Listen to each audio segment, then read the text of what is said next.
In this video, we're going to conduct a chi-square test for independence.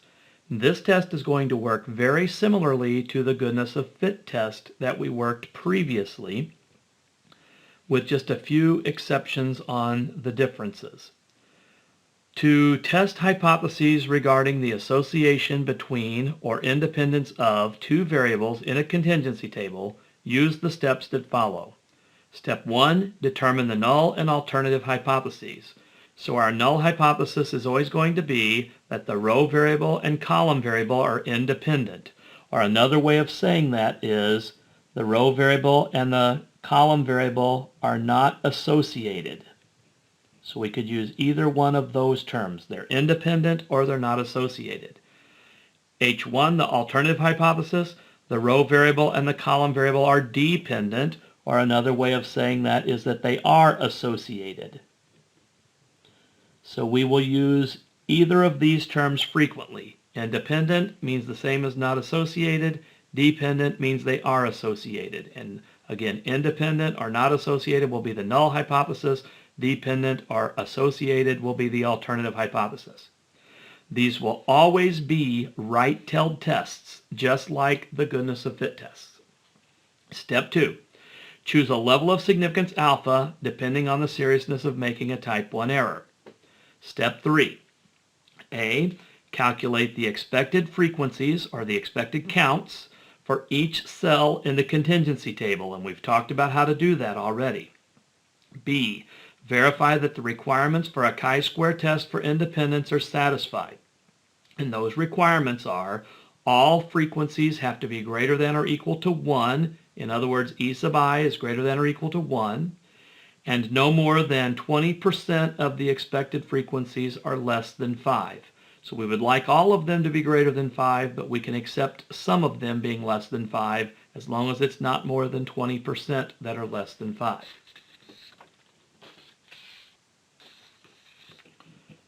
Now, step 3, depending on whether we're using the classical approach or the p-value approach. Either way, we're going to calculate the test statistic chi-square naught. And we're going to calculate that, again, the same way that we did it for a goodness of fit test. So we're going to find the sum of the observed value minus the expected value squared divided by the expected value. So for each cell, we're going to take what's observed minus what's expected, square that, divide by what's expected, and we're going to add those all up. Note O sub I is the observed frequency for the ith cell. So again, whether we're using the classical approach or the p-value approach, we're going to calculate chi-square naught. Now, if we're going to use the classical approach, we need to determine the critical value. That's step 4. So we're going to determine the critical value using table 8 from the back of our book, or we could use technology to figure out that critical value. All chi-square tests for independence are right-tailed tests, so the critical value is chi-square sub alpha with r minus 1 times c minus 1 degrees of freedom, where r is the number of rows and c is the number of columns in the contingency table. So again, alpha is going to be this area in the right tail.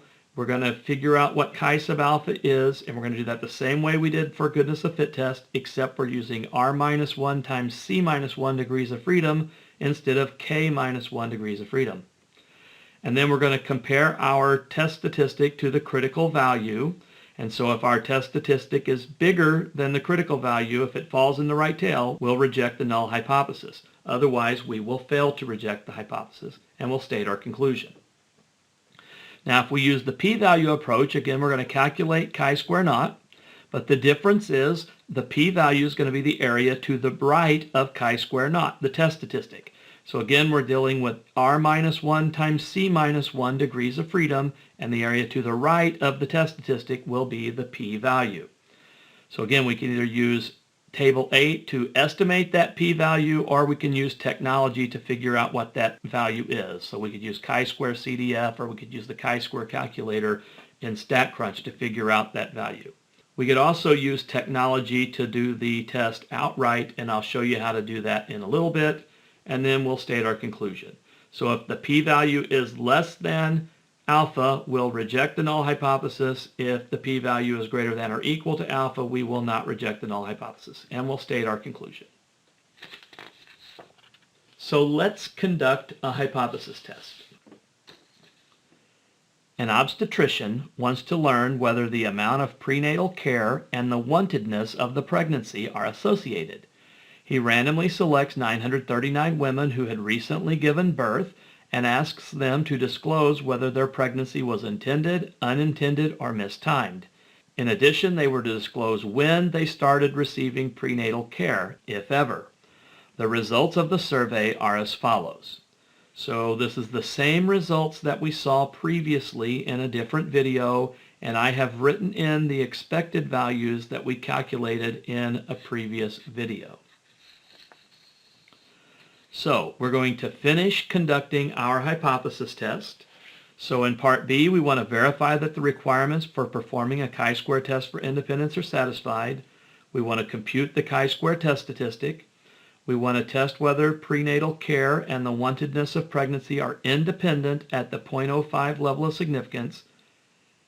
And we want to construct a conditional distribution by wantedness of the pregnancy and draw a bar graph. Does this evidence support your conclusion in part D?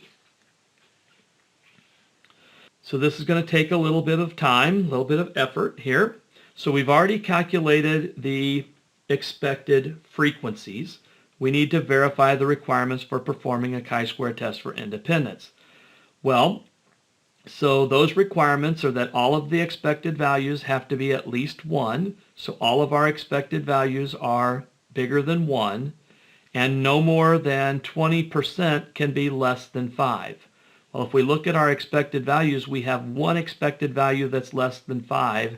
That's 1 out of 9, and that is less than 20%. So we're good. We meet all the requirements for performing a chi-square test for independence. Now, C, we want to compute the chi-square test statistic. Well, our chi-square test statistic, I'm going to call it chi-square naught, is going to equal the sum of the observed minus the expected squared divided by the expected. So we have to do this for each of the 9 cells that we have in our contingency table. So our chi-square naught is going to be our observed value, so starting in the first cell, 593, minus our expected value, 573.538 squared, divided by 573.538, plus the next cell, our observed value is 26, minus the expected value, 36.801 squared, divided by 36.801, plus our next cell, the observed value is 33, so 33 minus the expected value, 41.661 squared, divided by 41.661, plus our next cell, 64 minus 73.012 squared divided by 73.012, our expected value. Plus the next cell, 8 minus the expected 4.685 squared divided by 4.685, plus 11 minus 5.304 squared divided by 5.304. Just a few more, plus 169 minus 179.450 squared divided by 179.450, plus 19 minus 11.514 squared divided by 11.514. And last but not least, 16 minus 13.035 squared divided by 13.035. So if we type this into our calculator, that will give us chi-square naught, our test statistic.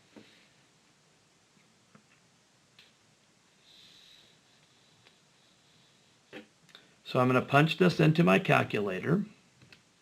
It's going to take a little bit of time. Parenthesis 593 minus 573.538, close parenthesis squared, divided by 573.538, plus parenthesis 26 minus 36.801, close parenthesis squared, divided by 36.801.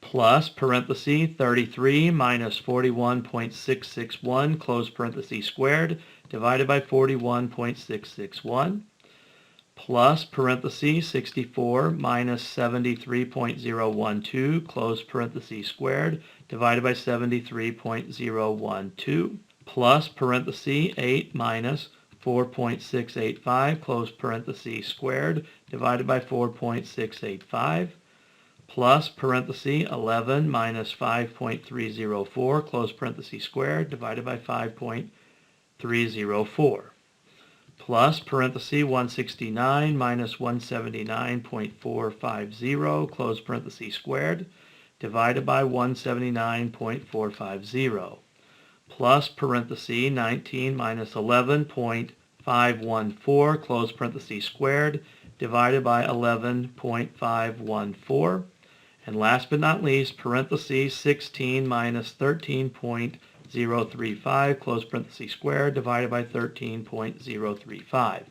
And so that is 21.356. So our chi-square statistic is 21.356.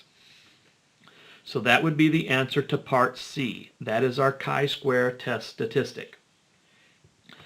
Now, we want to test whether prenatal care and wantedness of pregnancy are independent from each other. So our null hypothesis, H naught, is going to be that prenatal care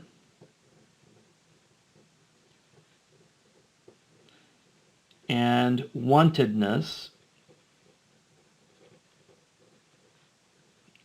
of pregnancy are independent.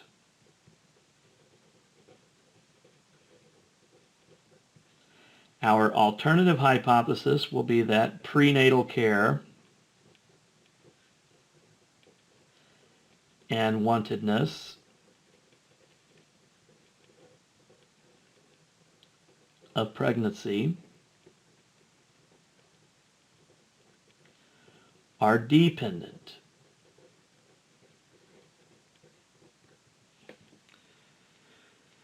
So, now we can either use the classical approach or we can use the p-value approach. Either way, I'm going to do that on the next sheet. So if we use the classical approach, we've already calculated our test statistic. And we have found that chi-square naught is equal to 21.356. So now our contingency table, if I pull that back in just for a second, consisted of 3 rows and 3 columns. So we have a 3 by 3 contingency table. So our degrees of freedom is going to be the number of rows minus 1 times the number of columns minus 1. So in this case, the rows and columns happens to be the same number. So 3 minus 1 times 3 minus 1, that's 2 times 2, which is 4. So we have a chi-square distribution with 4 degrees of freedom. Now we're supposed to use a 0.05 level of significance, so alpha equals 0.05. So if I'm using the classical approach, this area in the right tail is 0.05, and I need to figure out what that critical value is. Again, I can either use my chi-square table from the appendix of the textbook, or I can use the chi-square calculator in StatCrunch to figure out what that critical value is. If I use the chi-square table from the appendix of the book, My area in the right tail is 0.05, and we have 4 degrees of freedom. So down to the fourth row, that is 9.488. So this critical value is 9.488. Now our test statistic, 21.356, is going to fall well to the right of that test statistic. So that tells us to reject the null hypothesis. We are rejecting that prenatal care and wantedness of pregnancy are independent, which means we are concluding that they are dependent. There is an association between prenatal care and wantedness of pregnancy. Now, if we want to use the p-value approach, we again have a chi-square distribution that has 4 degrees of freedom. That's coming from rows minus 1 times columns minus 1. So 3 minus 1 times 3 minus 1. So this is a chi-square distribution, and we need to find the area to the right of our test statistic, which is 21.356. This area to the right will be the p-value. Well, I can find that p-value several different ways. I can't really find the p-value with the table from the appendix, but I can approximate it.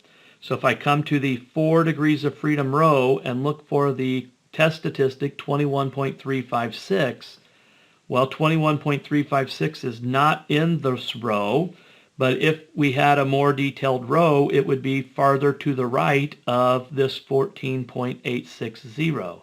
So it would be over to the right of that. Now 14.860 is associated with an area in the right tail of 0.005.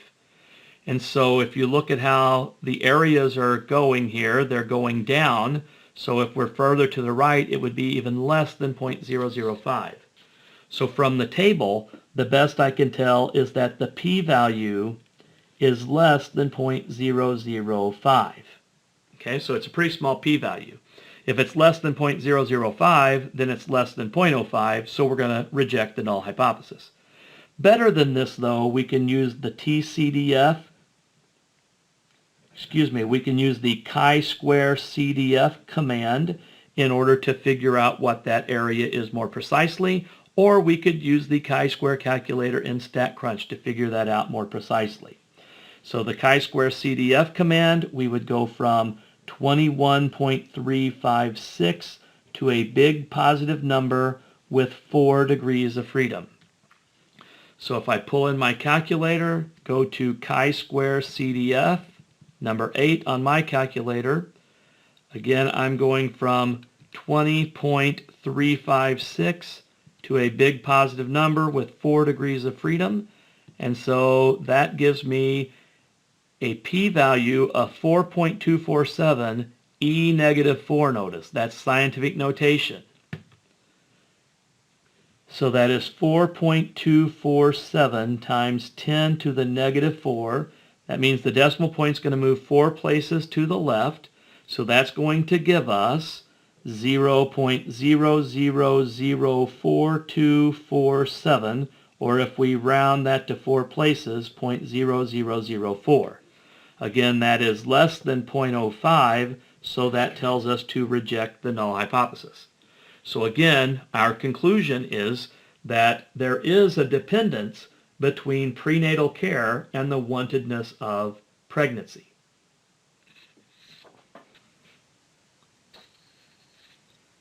In Part E, we want to construct a conditional distribution by wantedness of the pregnancy and draw a bar graph.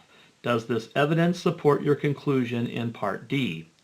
So we've concluded that we're going to reject the null hypothesis. So we're rejecting that prenatal care and wantedness of pregnancy are independent. We're concluding that they are dependent. So we're now going to construct a conditional distribution and see how they're dependent. What's the association between these two? And again, the question is, does this evidence support your conclusion in Part D? Well, I'm going to use a clean table for this purpose. So I'm pulling back in a clean table in order to be able to construct my conditional distribution. And again, we're wanting to construct a conditional distribution by wantedness of pregnancy. So we want to, for each level of wantedness, we want to figure out what the distribution of the times are before receiving prenatal care. So to figure this out, I need the totals again for each row.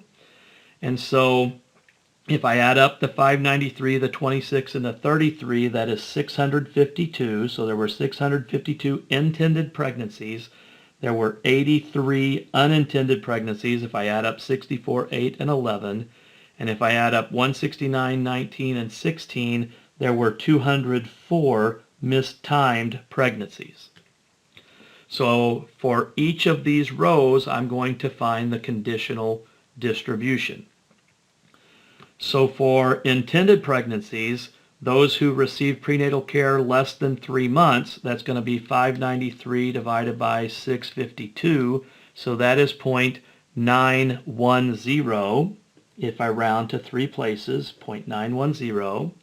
26 divided by 652, that is 0.040 if I round to 3 places. And 33 divided by 652, that is 0.051. So 0.051. And again, without rounding, these should add up to be 1. In this case, they wouldn't exactly because of rounding. Now, the same kind of deal for the second row for unintended pregnancies. I'm going to take 64 divided by 83. And so that is 0.771. 8 divided by 83, that is 0.096. And 11 divided by 83, that is equal to 0.133. So 0.133.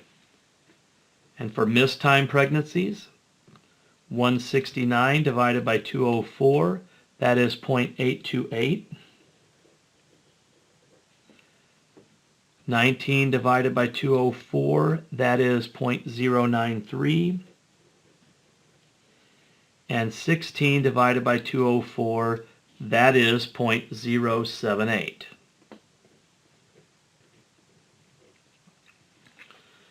So what does this tell us? Well, looking at this, it looks like 91% of intended pregnancies received prenatal care within the first 3 months. 82.8% of mistimed pregnancies received prenatal care within the first 3 months, whereas only 77.1% of unintended pregnancies received prenatal care within the first 3 months. So it looks like there's a difference here. In the same way, 3 to 5 months, 4% of intended pregnancies was in that time range versus 9.3% for mistimed, 9.6% for unintended. And more than 5 months, only 5% of intended pregnancies waited that long versus 13.3% of unintended pregnancies and 7.8% of mistimed pregnancies. So it does indicate that there is a difference. Now, if we want to construct our bar graph for this as instructed, then I can have intended, unintended, and mistimed. I can have a legend so that I'm going to have less than 3 months,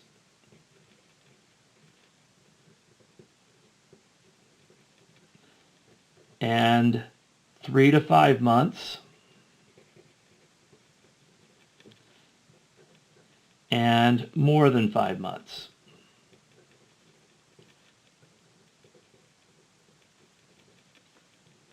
Or never. And we'll use different colors for each of those. So I'm going to use green for less than 3 months. I'm going to use red for 3 to 5 months. And I'm going to use blue for 5 months or never. Now, for intended, I need a vertical scale. So we're going to need, let's say, like here is 10, 0.20, 0.30, 0.40, 0.50, 60, 70, 80, 90, 100%. So 0.10, 0.20, 0.30, 0.40, 0.50, 0.60, 0.70, 0.80, 0.90, and then there would be 1. And so this is representing our probability.